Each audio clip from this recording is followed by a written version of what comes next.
मेरा नाम समीर है। मैं दिल्ली का रहने वाला हूं और एक प्राइवेट कंपनी में जॉब करता हूं। मेरी जिंदगी बहुत सिंपल थी।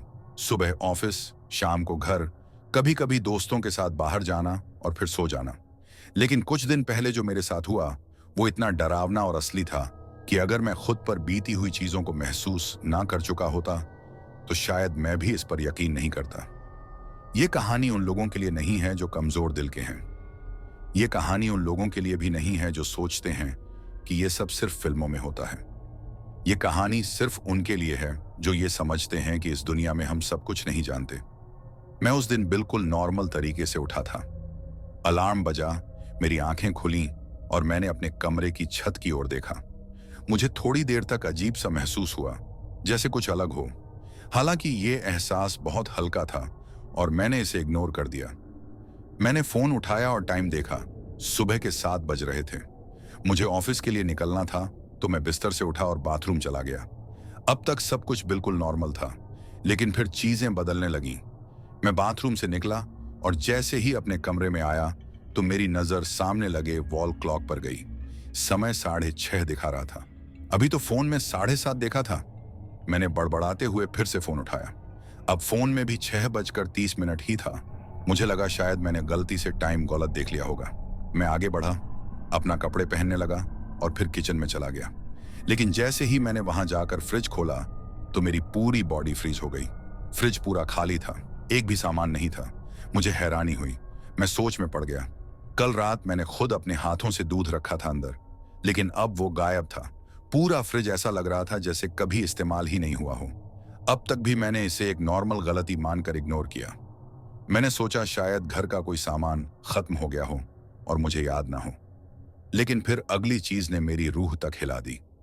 मैंने अपने घर की दीवारों को ध्यान से देखा और वहां मेरी एक भी फोटो नहीं थी।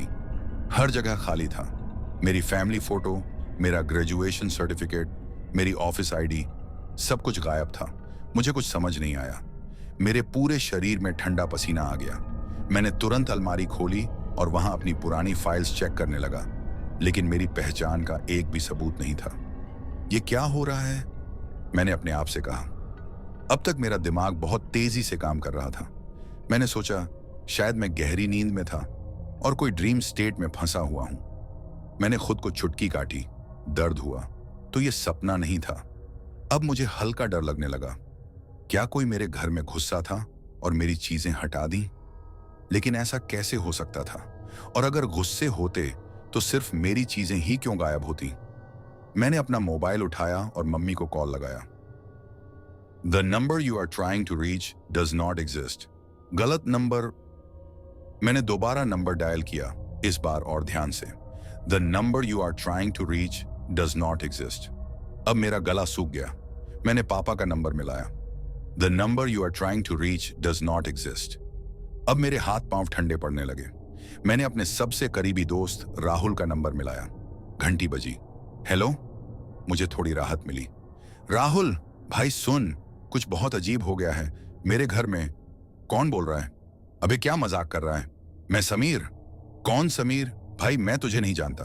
अब मुझे सच में चक्कर आने लगा। मैंने मोबाइल की स्क्रीन पर राहुल का नंबर देखा। ये वही नंबर था। राहुल प्लीज मस्ती मत कर भाई, कुछ बहुत अजीब हो रहा है। देख भाई, मैं तुझे जानता नहीं, प्लीज मुझे दोबारा कॉल मत करना। कॉल कट गया। अब तो मेरी सांसें तेज हो गईं। मेरी सबसे गहरी डरावनी आशंका सच होती दिख रही थी। इस दुनिया में मेरा कोई अस्तित्व ही नहीं था। मैं इस दुनिया में था, लेकिन दुनिया में मैं नहीं था। मेरे पैरों के नीचे से जमीन खिसक चुकी थी। मुझे समझ नहीं आ रहा था कि मैं क्या करूं। फिर मैंने एक आखिरी चीज करने की कोशिश की। मैं बाहर भागा। अपने घर से निकलते ही सीधा गली में आया। सड़क पर लोग थे, बिल्कुल नॉर्मल। कोई अपने बच्चे को स्कूल छोड़ने जा रहा था, कोई दूध लेने। सब कुछ वैसा ही था, लेकिन कोई भी मुझे नहीं पहचान रहा था। मैंने सामने वाली शर्मा आंटी को देखा, जो बचपन से मुझे जानती थी। आंटी, आंटी प्लीज मुझे बताइए मैं कौन हूं। वो मुझे देखने लगी, लेकिन उनकी आंखों में कोई पहचान नहीं थी। बेटा कौन हो तुम? अब मेरी रूह कांप गई। मैंने किसी और से भी पूछा और फिर किसी और से, लेकिन सबका जवाब एक ही था, हम तुम्हें नहीं जानते। अब मैं पूरी तरह से अंदर से हिल चुका था। मेरी आवाज कांपने लगी थी। मेरा दिल बहुत तेज धड़क रहा था। मैं पागल नहीं हूं, मैं पागल नहीं हूं, मैं इस दुनिया में हूं। मैं खुद को यही कह रहा था, लेकिन सब कुछ मुझसे दूर होता जा रहा था। और फिर मैंने अपनी नजरें सामने उठाईं और सड़क के दूसरी ओर मैंने खुद को खड़ा देखा। हाँ, वही चेहरा, वही कपड़े, वही सब कुछ। वो भी मुझे देख रहा था। और फिर वो मुस्कुराया, एक ऐसी मुस्कुराहट जिसे देखकर मेरे पैरों तले जमीन खिसक गई। मेरे पैरों में जैसे जान ही नहीं बची थी। मैंने अपनी ही शक्ल वाले उस इंसान को खुली आंखों से देखा। वो हूबहू मेरी तरह था, वही चेहरा, वही आंखें, वही कपड़े, लेकिन उसकी मुस्कान, वो मुस्कान कुछ अलग थी। वो मुझे ऐसे देख रहा था जैसे मैं कोई मजाक हूं, जैसे मैं उसकी दुनिया में एक गलती की तरह मौजूद हूं। मेरे गले से आवाज नहीं निकल रही थी। मैंने अपना सिर हिलाया, खुद को यकीन दिलाने की कोशिश की कि यह सिर्फ मेरी आंखों का धोखा है, लेकिन नहीं, वो सच में वहां था। मैंने धीरे धीरे उसके पास जाने की कोशिश की। मेरा दिल इतनी तेज धड़क रहा था कि मुझे लग रहा था वो किसी भी पल फट जाएगा। लेकिन जैसे ही मैंने एक कदम आगे बढ़ाया, वो भी ठीक वैसे ही एक कदम पीछे हटा। अब मेरा शरीर पसीने से भीग चुका था। कौन हो तुम? मैंने कांपती आवाज में पूछा। उसने जवाब नहीं दिया, बस मुस्कुराता रहा। उसकी आंखों में एक अजीब सी चमक थी, जैसे वो मुझसे कोई खेल खेल रहा हो, जैसे उसे मजा आ रहा हो मुझे इस हालत में देखकर। अब मेरा डर गुस्से में बदलने लगा। मैं जोर से चिल्लाया, बोलना, कौन हो तू? लेकिन फिर वो अचानक से भीड़ में खो गया। ऐसा लगा जैसे वो हवा में घुल गया हो। मैंने चारों तरफ देखा, वो कहीं नहीं था। मेरा सिर घूमने लगा। मैंने अपने बालों में हाथ डाला और गहरी सांस ली। ये क्या हो रहा है मेरे साथ? अब मैं इस शहर में अकेला था, एक ऐसी दुनिया में जहां मेरी कोई पहचान नहीं थी। मैं सड़क पर तेजी से चलने लगा। लोग अपने अपने कामों में बिजी थे। किसी को भी इस बात से फर्क नहीं पड़ रहा था कि मैं यहां हूं। मैंने एक आदमी को रोका। भाई साहब, एक मिनट, प्लीज मेरी मदद कीजिए। उसने मुझे देखा, लेकिन उसकी आंखों में अजीब सी खालीपन थी। क्या हुआ? मुझे नहीं पता मैं कौन हूं। मेरा मतलब है, सब कुछ बदल गया है। कोई मुझे पहचान नहीं रहा। मेरा घर अजीब लग रहा है। मेरा फोन, मेरा दोस्त भी मुझे नहीं पहचान रहा। मैं एकदम हाँफ रहा था, लेकिन उस आदमी का एक्सप्रेशन बिल्कुल सपाट था। ये तुम्हारी प्रॉब्लम है, मेरी नहीं, ये कहकर वो चलता बना। अब मेरा खून जम गया था। इस शहर के लोग, ये लोग नॉर्मल नहीं थे। मैं अब भाग रहा था। मेरी सांसें उखड़ रही थीं। मैंने तय किया कि मुझे अपने ऑफिस जाना चाहिए। अगर वहां के लोग मुझे पहचानते हैं तो शायद कोई रास्ता निकले। मैं तेजी से मेट्रो स्टेशन पहुंचा और जैसे ही मेट्रो में चढ़ा, मुझे एक बार फिर से झटका लगा। मेट्रो में घुसते ही मुझे ऐसा लगा जैसे मैं किसी अजीब दुनिया में आ गया हूं। सभी लोग एक ही दिशा में देख रहे थे। कोई भी किसी से बात नहीं कर रहा था, कोई मोबाइल नहीं देख रहा था, कोई किताब नहीं पढ़ रहा था। बस सब लोग सीधा आगे देख रहे थे। मुझे समझ नहीं आया कि ये क्या हो रहा था। मैंने एक आदमी के कंधे पर हाथ रखा। भाई साहब, एक मिनट। उसने बिल्कुल भी रिएक्ट नहीं किया। उसकी आंखें बस सामने देख रही थीं। अब मेरी हालत बहुत खराब हो चुकी थी। मैंने एक और आदमी को धक्का दिया। कोई हरकत नहीं। अब मेरे पूरे शरीर में अजीब सा डर फैलने लगा। ये लोग जिंदा भी हैं या नहीं? मैंने धीरे धीरे पीछे हटना शुरू किया और फिर मेट्रो के शीशे में मैंने देखा, पीछे वाली सीट पर वो बैठा हुआ था। मेरा ही दूसरा रूप। वो शांति से बैठा हुआ था। उसकी आंखें पूरी तरह मेरी तरफ थीं। मैंने अपनी सांसें रोकी। अबे, ये क्या है? वो धीरे से मुस्कुराया। फिर उसने धीरे से अपने हाथ उठाए और अपने गले पर उंगली रखी और धीरे से गला काटने का इशारा किया। अब मैं पूरी तरह से पागल होने लगा था। मेट्रो का दरवाजा खुला और मैं बाहर कूद पड़ा। मुझे नहीं पता था मैं कहां जा रहा हूं, लेकिन मुझे बस भागना था। इस दुनिया में कुछ बहुत ही अजीब हो रहा था और मैं इसका हिस्सा नहीं बनना चाहता था। मुझे अब यह समझ में आ चुका था कि यह दुनिया कुछ गड़बड़ थी। ये मेरी दुनिया नहीं थी, या शायद थी, लेकिन कुछ बदल चुका था। मेरी सांसें अब भी तेज चल रही थीं। मैं तेजी से भागते हुए एक संकरी गली में घुस गया और दीवार से टिककर खड़ा हो गया। मेरा पूरा शरीर कांप रहा था। मेरे सामने अब एक ही सवाल था, यह सब मेरे साथ ही क्यों हो रहा है? मुझे ऐसा लग रहा था कि मैं पागल हो जाऊंगा। मैंने अपने चेहरे पर पानी के छींटे मारे और अपनी हथेलियों से आंखें रगड़ लीं। ठीक से सोच, कुछ तो कनेक्शन होगा। मैंने अपना फोन निकाला। फोन में सिर्फ वही नंबर थे जिनसे मैंने पहले बात की थी, जो अब मेरे लिए अजनबी बन चुके थे। मैंने ऑफिस का नंबर डायल किया। हेलो, एक औरत की आवाज आई। हेलो, मैं राजीव बोल रहा हूं। फोन के दूसरी तरफ कुछ सेकंड के लिए खामोशी छा गई। कौन राजीव? मेरा गला सूखने लगा। मैं तुम्हारे ऑफिस में काम करता हूं, तुम मुझे नहीं पहचानती? अब उस औरत की आवाज में गुस्सा था। देखिए मिस्टर, ये कोई प्रैंक कॉल नहीं है। हमारे यहां कोई राजीव नाम का बंदा काम नहीं करता। क्या? मुझे चक्कर आने लगा। तुम झूठ बोल रही हो। मैं 4 साल से इस कंपनी में काम कर रहा हूं। अब उस औरत की आवाज में डर था। देखिए, मैं सिक्योरिटी को कॉल कर रही हूं, दोबारा कॉल मत करना। और फोन कट गया। नहीं, नहीं, नहीं। मैंने दीवार पर जोर से घूंसा मारा। अब मुझे लगने लगा था कि मैं सच में इस दुनिया से मिट चुका था। मैंने ठान लिया कि अब मुझे अपने ऑफिस जाना ही होगा। मैं किसी भी तरह सबूत निकालूंगा कि मैं वहां काम करता था। मैंने एक ऑटो पकड़ा और अपने ऑफिस की तरफ निकल पड़ा। ऑटो वाला भी थोड़ा अजीब था। उसने मेरी तरफ देखा ही नहीं, बस कोई सवाल पूछे ऑटो चलाता रहा। रास्ते में मुझे अजीब सी बेचैनी होने लगी। मुझे ऐसा लग रहा था जैसे ऑटो में सिर्फ हम दो नहीं थे। मैंने पीछे मुड़कर देखा। पीछे वाली सीट खाली थी, लेकिन फिर भी ऐसा लग रहा था जैसे कोई वहां बैठा हो। मुझे ठंड लगने लगी। ऑटो ऑफिस के सामने रुका। मैंने जेब में हाथ डाला, लेकिन मेरी जेब में पैसे नहीं थे। अरे, ये पैसे कहां चले गए? ऑटो वाला बिना कुछ बोले मेरी तरफ देखता रहा। फिर उसने धीरे से कहा, कोई बात नहीं साहब, आप जा सकते हो। मैं थोड़ा हैरान हुआ, लेकिन पैसे तो देने होंगे ना? उसने बस धीरे से सिर हिलाया और मुस्कुरा दिया। कोई बात नहीं, आप पहले ही बहुत कुछ खो चुके हो। अब मेरी रीढ़ की हड्डी में झुरझुरी दौड़ गई। तब तुमने क्या कहा? लेकिन उसने कुछ नहीं कहा। ऑटो धीरे धीरे चलता बना और मैं बस खड़ा देखता रहा। ये जगह, ये लोग, ये सब कुछ नॉर्मल नहीं है।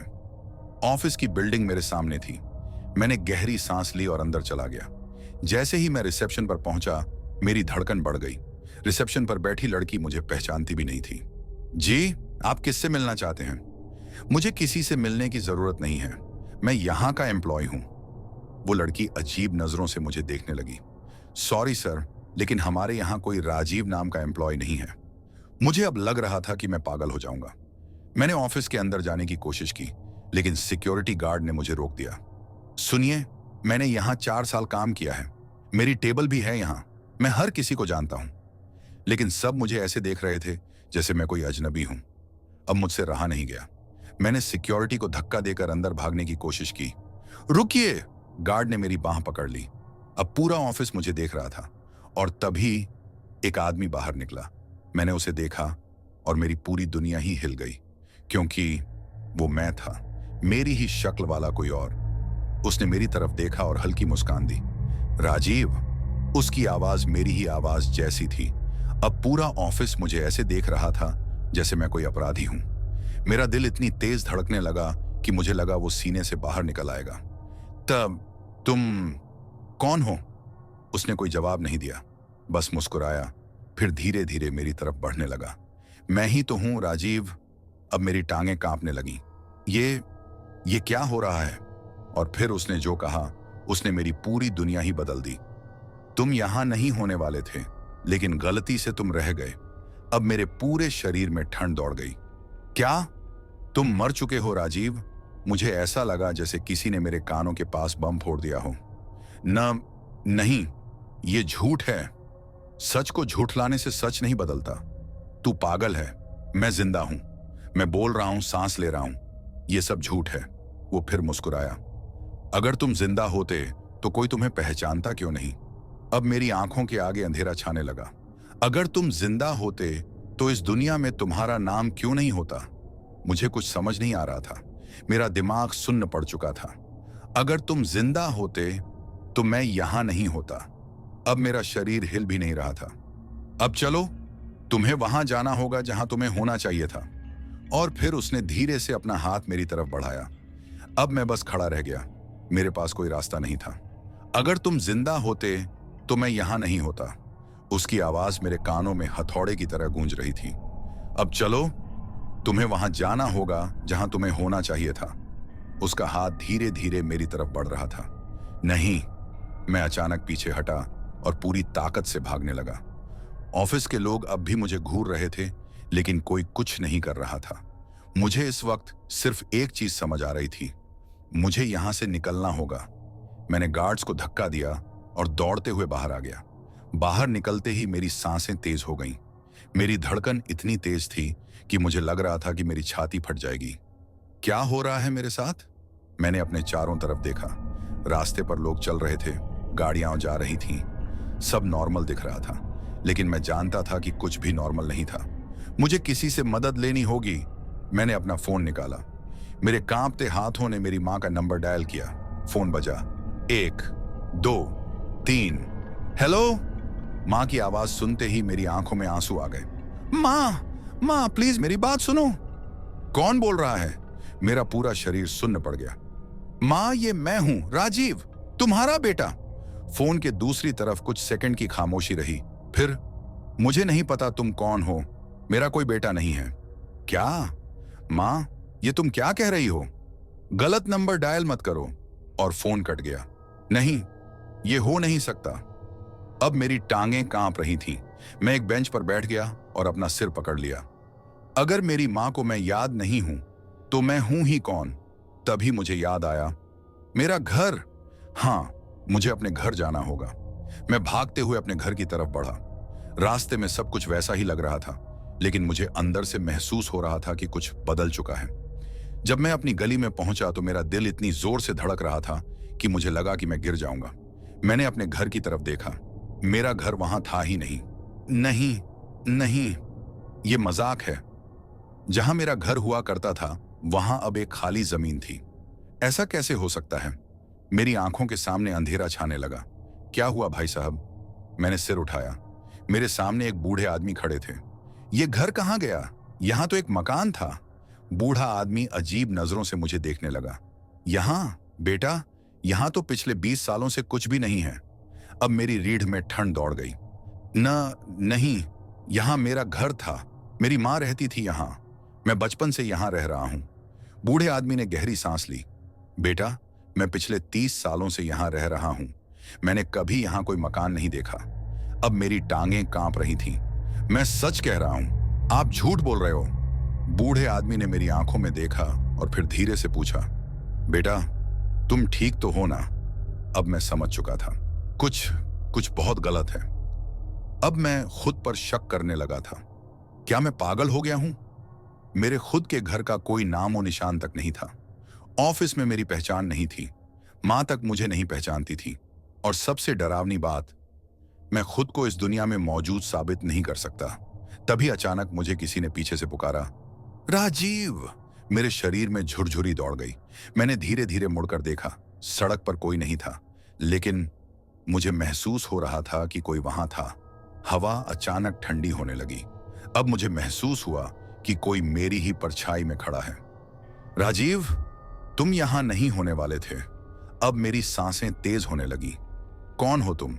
कोई जवाब नहीं आया। बस एक ठंडी हवा का झोंका मेरे कान के पास से गुजरा। और फिर मैंने सुना, अगर तुम इस दुनिया में नहीं हो, तो तुम जिंदा कैसे हो? अब मेरी आंखों के आगे अंधेरा छाने लगा। नहीं, ये सब झूठ है। लेकिन अंदर से मुझे महसूस हो रहा था कि अब मेरा अंत करीब था। मैंने अपने कानों में हाथ रख ली। ये सब झूठ है, लेकिन आवाजें बंद नहीं हुई। तुम्हारा यहां कोई वजूद नहीं है, राजीव। तुम्हें लौटना होगा। अब मेरी टांगें कांपने लगी थीं। मैंने अपनी पूरी ताकत जुटाकर दौड़ लगा दी। मुझे नहीं पता था कि मैं कहां जा रहा हूं, लेकिन मुझे यहां से निकलना था। रास्ते में मैं कई लोगों से टकराया, लेकिन किसी ने मेरी तरफ ध्यान तक नहीं दिया। अब मैं पूरी तरह समझ चुका था, मैं इस दुनिया में नहीं हूं, या फिर ये दुनिया मेरी नहीं है। तभी अचानक मुझे सामने एक शीशा दिखा। एक बड़ा सा शोरूम था, जिसकी दीवारों पर शीशे लगे थे। मैं हाँफता हुआ रुका और अपने आप को देखने लगा। लेकिन नहीं, ये सच नहीं हो सकता। शीशे में मैं नहीं था। मेरे कपड़े हवा में झूल रहे थे, मेरी सांसें चल रही थीं, मेरा दिल धड़क रहा था, लेकिन शीशे में मैं नहीं था। राजीव। अब वही डरावनी आवाज मेरे कानों में गूंजने लगी। मैंने धीरे धीरे पीछे मुड़कर देखा। अब सड़क पर कोई नहीं था, सिर्फ एक शख्स खड़ा था। वही इंसान जिसने ऑफिस में मुझे घूरा था, वही जिसने कहा था कि अगर तुम जिंदा होते तो मैं यहां नहीं होता। अब उसकी आंखें पूरी तरह काली थीं। उसका चेहरा ऐसा लग रहा था जैसे किसी ने उसे मिटा दिया हो। उसकी नाक, उसके होंठ सब गायब थे। सिर्फ आंखें, गहरी, काली, मौत जैसी आंखें। तुम्हें लौटना होगा राजीव। अब मेरे अंदर कुछ टूटने लगा था। नहीं, नहीं, मैं नहीं जाऊंगा।